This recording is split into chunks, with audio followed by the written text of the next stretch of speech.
These questions look very similar, so you've got to be very careful what it's asking for, and that will dictate how you approach the question.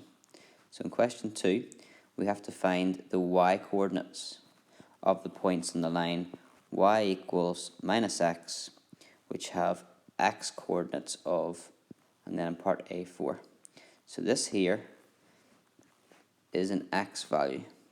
These are x values they're giving you, and you're trying to find out what the y value is. To find the y value, y is equal to negative of the x value. So write out the equation first of all. Y equals negative x. And then in part A, x is 4.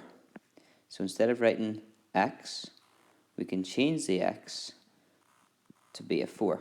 Just put it in brackets to show that the x is changed to a 4. But that negative 4 is just negative 4.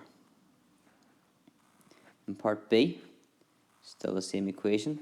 To find y, it's equal to negative x. In part B, x is negative 2. So in this bracket, instead of 4 this time, you're putting negative 2. And if you take away a negative number, that means you add. So that would be plus 2, or simply 2.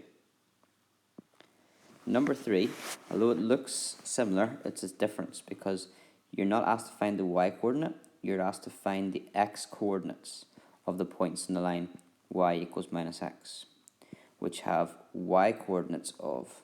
So these numbers here are y values.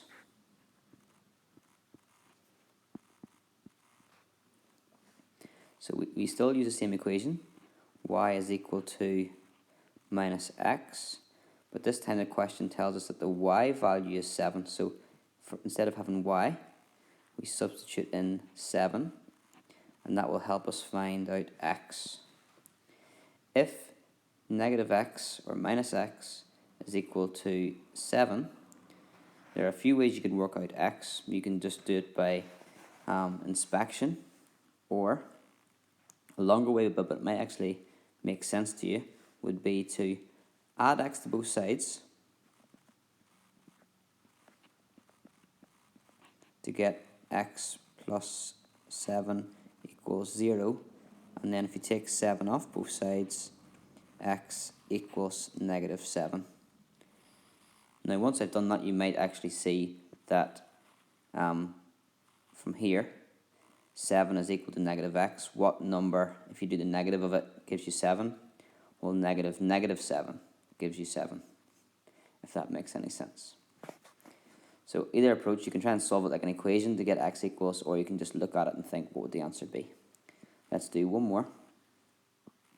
This time, well, the equation first of all doesn't change, but this time they're saying in the question that the y is going to be negative 2. So you change y to be negative 2. So negative 2 equals negative x.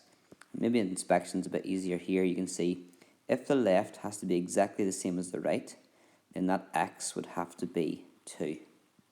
And then it would be exactly the same. So x is 2.